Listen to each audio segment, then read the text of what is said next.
साल का कार्यकाल आपके बीच में से गुजर चुका है। किस तरीके से एक साल तक धरना देने के बावजूद इस सरकार ने किसानों का पता नहीं लिया। 700 लोग शहीद हो गए, उनके परिवार वालों का पता नहीं लिया। उनके लिए एक संदेश, एक ट्वीट, कोई शोक संवेदना हमारे प्रधानमंत्री जी ने नहीं जताई। उसके बाद सरकार के ही एक मंत्री द्वारा किसानों को बेरहमी से कुचला गया, लेकिन उसके खिलाफ भी कोई कार्रवाई नहीं हुई। हमारी माँ बहनें, हमारे देश का गौरव, हमारी बहनों के साथ फिर से इस सरकार के एक नुमाइंदे ने बदतमीजी करी और उसके साथ भी कोई कार्रवाई नहीं हुई। आपको हमारे यहाँ युवा भाई खड़े हैं जो पहले फौज में भर्ती होने की तैयारी करते थे, अक्सर हमें सड़कों पर दौड़ते भागते दिखाई देते थे। उनसे भी वो गरिमा छीन ली, उन्हें सिर्फ 4 साल के लिए अग्निवीर बनाकर छोड़ दिया। इसी क्रम में कोई और भर्ती आती है अगर, तो भर्ती होने से पहले पेपर लीक करा दिया जाता है। उसके एवज में कई अरब करोड़ रुपए इन्होंने इकट्ठा कर लिए फॉर्म भरवा कर, लेकिन हमने दिया कुछ नहीं, हमसे सिर्फ लिया है। आप लोग अच्छी तरीके से आप लोग इन हालातों को समझते हैं, जानते हैं। आपके खाद के कट्टे का दाम बढ़ाया और वजन घटा दिया। तो ये जो सारी नीतियां बनती है ये सरकार द्वारा बनती है, और सरकार को अगर हम विरोध करें उससे भी परेशानी है। अपने पेमेंट के लिए धरनों पर बैठना हमें पड़ता है, लेकिन उससे भी परेशानी है। किसे अच्छा लगता है धरने पर बैठना? हम अपनी फसल दे रहे हैं, बदले में हम अपना पेमेंट चाह रहे हैं, लेकिन वो भी हमें सही टाइम पर नहीं मिलता। उसके लिए भी हमें ही परेशानी उठानी पड़ती है, अपने काम काज छोड़कर धरनों पर बैठना पड़ता है। ये सरकार गरीब नहीं है, इनके पास बहुत पैसा है। अपने जो इनके उद्योगपति मित्र हैं उनका कर्जा माफ करने के लिए इनके पास बहुत पैसा है। आपने देखा होगा जो फ्री का अनाज हमें बांटते हैं उस पे मोदी जी का फोटो लगा रहता है। उस एडवर्टाइज करने के लिए इनके पास बहुत पैसा है। जगह जगह इनके जो प्रचार है, प्रचार प्रसार के लिए इनके पास बहुत पैसा है, लेकिन जब बात आपको देने की आती है तो सारे खजाने खाली हो जाते हैं। तो ये नियत की बात है, और नियत आपको और हमें समझनी है। आज सारी सरकारी संस्थाएं इन्होंने बेच दी। बेचने के बाद उन्हीं लोगों से हाथ भींचकर पैसे ले लिए इलेक्टोरल बॉन्ड के जरिए। तो इन्होंने सिर्फ अपना घर भरा है, ना आपके लिए कुछ करा है, ना किसी भी वर्ग के लिए, चाहे मजदूर हो, किसान हो, हमारे शिक्षा मित्र हो। पुरानी पेंशन आज तक बहाल नहीं हुई। ये सारी जो बातें हैं इन पर आपका ध्यान अब सबसे ज्यादा होना जरूरी है, क्योंकि अब अगर आप इन चीजों को ध्यान रखकर वोट डालेंगे तो आप सही चयन करेंगे। हमारे देश की व्यवस्था इतनी बिगड़ चुकी है कि इसमें अब बदलाव की जरूरत है, सुधार की जरूरत है, और वो आप और हम जिम्मेदार नागरिक होने के नाते हमारा फर्ज है वो बदलाव लाना, और बदलाव का माध्यम सिर्फ वोट है। तो आप लोग अपने वोट की कदर को समझिए, उसकी अहमियत को समझिए, और वो क्या बदलाव ला सकता है उसे पहचानिए, और उसी के साथ आप उसका सदुपयोग कीजिए। 10 साल तो इनका कार्यकाल हमने देख लिया। डबल इंजन की सरकार थी। डबल इंजन की सरकार का हमारे क्षेत्र को तो कोई लाभ नहीं हुआ, क्योंकि लाभ दिलाने वाला यहाँ पर मुख्यमंत्री जी नहीं आएंगे लाभ दिलाने, या सीधा मोदी जी नहीं आएंगे लाभ दिलाने। यहाँ के एमपी एमएलए का फर्ज है कि अगर सरकार उनकी है तो वो अपने क्षेत्र के लिए कुछ विकास कार्य लाए, कोई लाभकारी योजना लाए। लेकिन जो हमारे माननीय सांसद जी हैं उन्होंने अपनी सरकार को, डबल इंजन की सरकार को कोई कष्ट देने का काम नहीं किया।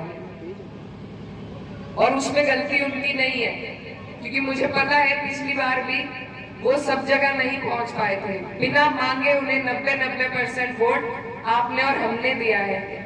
और जब बिना मांगे कोई चीज दी जाती है तो उसकी कदर नहीं होती, फिर यही बदहाली का आलम रहता है। तो इसलिए इस बार मेरी आप सबसे हाथ जोड़कर विनती है कि बिना मांगे अपने बहुमूल्य वोट को आप बर्बाद ना करें किसी ऐसे व्यक्ति को देकर जिसे कदर ना हो, जिसे आपके सुख दुख में आपकी परवाह ना हो। इतने धरने आपने हमने बैठकर दिए, किसी एक भी धरने में उन्होंने आकर ये नहीं पूछा कि क्या समस्या तुम्हारी है, मैं बताऊंगा सरकार को, मेरी सरकार है, मैं उन्हें अवगत कराऊंगा। क्या ये उनका फर्ज नहीं था? तो ऐसे जनप्रतिनिधि को हमने चुना है, उनकी गलती नहीं है। लेकिन अब वक्त है, हम अपनी गलती सुधार सकते हैं, हम बदलाव ला सकते हैं। और बहुत से लोग यहाँ कहते हैं कि अब क्या समीकरण है। मेरा समीकरण तो आप लोग हैं। आप जो भी समीकरण बनाएंगे आप अच्छे के बना सकते हैं और बिगाड़ सकते हैं। हमारा 2022 में जो चुनाव हुआ उसमें आप लोगों ने बहुत बड़ी क्रांति का काम करके दिखाया।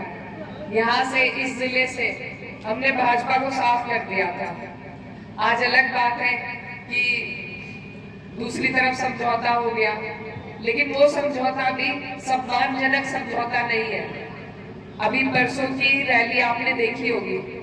हमारे पश्चिम की जो शान है, जो जिनके ऊपर चौधरी चरण सिंह जी की विरासत को आगे ले जाने की जिम्मेदारी है, और जो हमारे अजीज नेता है, उनके साथ किस तरीके से उनका अपमान मंच पर किया गया, ये हमने सबने देखा है।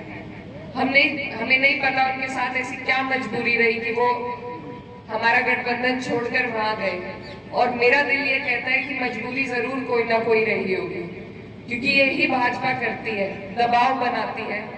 चाहे किसी के यहाँ ईडी भेजकर, किसी के यहाँ सीबीआई भेजकर, किसी के यहाँ झूठे मुकदमे लगाकर, इन्हें सिर्फ विपक्षियों को दबाना है, विपक्ष की आवाज को दबाना है, उन्हें खत्म करना है।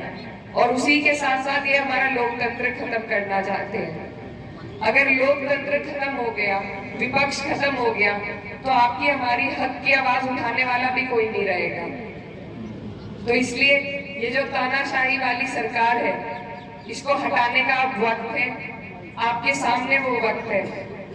जब हम धरनों पे बैठते थे तो बड़े बुजुर्ग कहते थे, हमने सुना उन्हें कहते हुए कि इस बार मौका आएगा तो जवाब देंगे।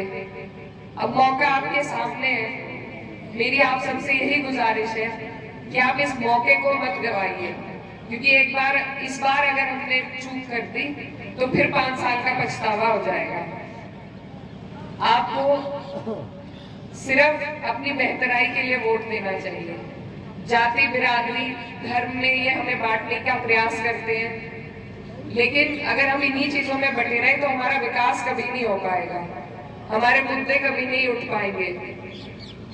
मेरे पिताजी भी यहाँ से आपके जनप्रतिनिधि रहे हैं, विधायक रहे, आपने बनाया उन्हें, सांसद भी रहे, और आपने उन्हें बहुत प्यार और मान सम्मान दिया। और उसके बदले में उन्होंने भी अपने लोगों के लिए जी जान लगाकर मेहनत करी, कंधे से कंधा मिलाकर संघर्ष किया, लोगों का काम किया। आखिरी दिन जो उनका इस दुनिया में था, उस दिन भी उनके हाथ में बिजली विभाग की फाइलें थी। यहाँ पर बिजली घर के लिए वो मंत्री जी के यहाँ गए हुए थे शादी में कि आपके लिए ज्यादा से ज्यादा बिजली घर ला पाए। और उन्होंने कभी किसी से ये नहीं पूछा कि मुझे वोट दिया था या नहीं दिया था, या फिर किसी से ये नहीं पूछा कि तुम्हारी क्या धर्म है, क्या जाति है। और यही सीख उन्होंने हमें दी है। हमारे घर में कोई भेदभाव किसी प्रकार का नहीं है, क्योंकि मेरे पिताजी कहते थे कि कोई भी नेता हो, जनप्रतिनिधि हो, उसका कोई धर्म नहीं होता, कोई जाति नहीं होती।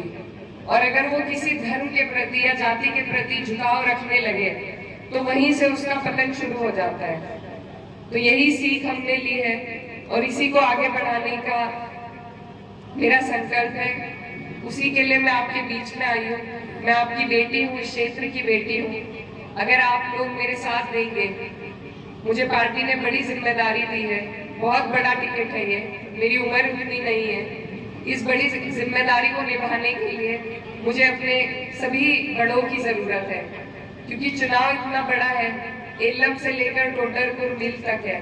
अगर आप लोग सभी इस संघर्ष में मेरा साथ देंगे, इस चुनाव को उठाने में, इस चुनाव को लड़वाने में आप मेरा साथ देंगे, तो मैं आपसे वादा करती हूँ कि मैं आपका